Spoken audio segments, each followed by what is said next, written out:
ಶುಭಾಶಯಗಳು.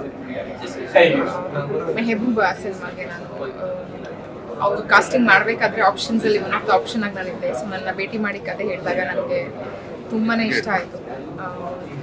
And director ಒಂದು ಮಾತು ಹೇಳಿದ್ರು, ನೀವು ನಂಗೆ ಈ ಸಿನಿಮಾದಲ್ಲಿ ಮಾಡಿದ್ರೆ ನಂಗೆ ತುಂಬ ಖುಷಿ ಆಗುತ್ತೆ ಆ್ಯಂಡ್ ಆ ಪಾತ್ರಕ್ಕೆ ನಾನು ರೈಟ್ ಚಾಯ್ಸ್ ಮಾಡಿದೆ ಅಂತ ಅನ್ಸುತ್ತೆ ಅಂತ. ಸೊ ಯಾವುದೇ ಒಬ್ಬ ಕಲಾವಿದರಿಗೆ ಅದು ತುಂಬ ತುಂಬ ದೊಡ್ಡ ಮಾತು. ಒಬ್ಬ ಡೈರೆಕ್ಟರ್ ಮಾತು ಹೇಳಿದ್ರು, ಈ ಪಾತ್ರ ನೀವೇ ಮಾಡಬೇಕು, ನೀವು ಮಾಡಿದ್ರೆ ತುಂಬ ಚೆನ್ನಾಗಿರುತ್ತೆ.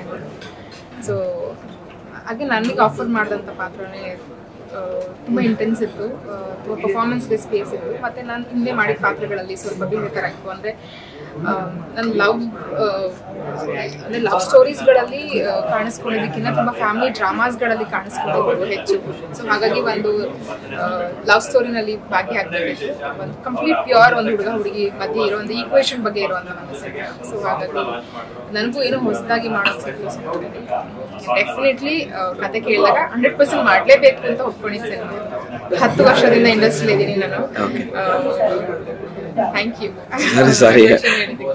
ಇದರಲ್ಲಿ ನಿಮ್ಮ ಪಾತ್ರ ಏನಿದೆ ಅಂತ ಮ್ಯಾಮ್? ಇದು ಒಂದು ಅರ್ಬನ್ ಸೆಟಪ್ ನಲ್ಲಿ ನಡೆಯುವಂತ ಒಂದು ಕತೆ. It's a love story. I mean religion ಅನ್ನೋದು ಮೀರಿ ಸಿನಿಮಾದಲ್ಲಿ ಒಂದು ಕಂಪ್ಲೀಟ್ ಲವ್ ಮೇಲೆ ಫೋಕಸ್ ಮಾಡಿರುವಂಥ ಒಂದು ಸಿನಿಮಾ. ಮೇ ಬಿ ಟ್ರೈಲರ್ ಅಥವಾ ಟೀಸರ್ಸ್ ಏನಾದ್ರು ಬಂದಾಗ ನಿಮ್ಗೊಂದು ಐಡಿಯಾ ಸಿಗುತ್ತೆ. ಅಥವಾ ಯೂಟ್ಯೂಬ್ನಲ್ಲಿ ಆಲ್ರೆಡಿ ಹಾಡುಗಳಿದೆ ಒಂದೆರಡು. ಮೆಹಬೂಬಾ ಸಿನಿಮಾದ ಹಾಡುಗಳು ಅಂತ ಮಾಡಿದ್ರೆ ನಿಮಗೆ ಸಿಗುತ್ತೆ, ಒಂದು ಐಡಿಯಾ ಸಿಗುತ್ತೆ ಸಿನಿಮಾ ಬಗ್ಗೆ. ಈ ಸಿನಿಮಾದಲ್ಲಿ ಏನು ಹೇಳೋಕೆ ಹೊರಟಿದ್ದೀವಿ, ಸಿನಿಮಾ ಏನು ಮಾತಾಡುತ್ತೆ ಅಂತ. ಹಾಗೆ ಸಿನಿಮಾದಲ್ಲಿ 5 ಹಾಡುಗಳಿದೆ. 5 ಹಾಡುಗಳು ಕೂಡ ವೆರಿ ಸಿಚುಯೇಷನಲ್ ಸಾಂಗ್ಸ್. ಒಂದು ಇಮ್ಯಾಜಿನೇಷನ್ ಸಾಂಗ್ ಬರುತ್ತೆ. ಎಲ್ಲವೂ ಮನು ಮ್ಯಾಥ್ಯೂಸ್ ಅವರೇನೆ ಮಾಡಿರುವಂಥ ಹಾಡುಗಳು. ತುಂಬ ಬ್ಯೂಟಿಫುಲ್ ಆಗಿದೆ. ಅಂದರೆ ಐ ಪ್ರಾಮಿಸ್ ಎಲ್ಲ ಹಾಡುಗಳು ನಿಮ್ಗೆ ಇಷ್ಟ ಆಗುತ್ತೆ. Okay ma'am.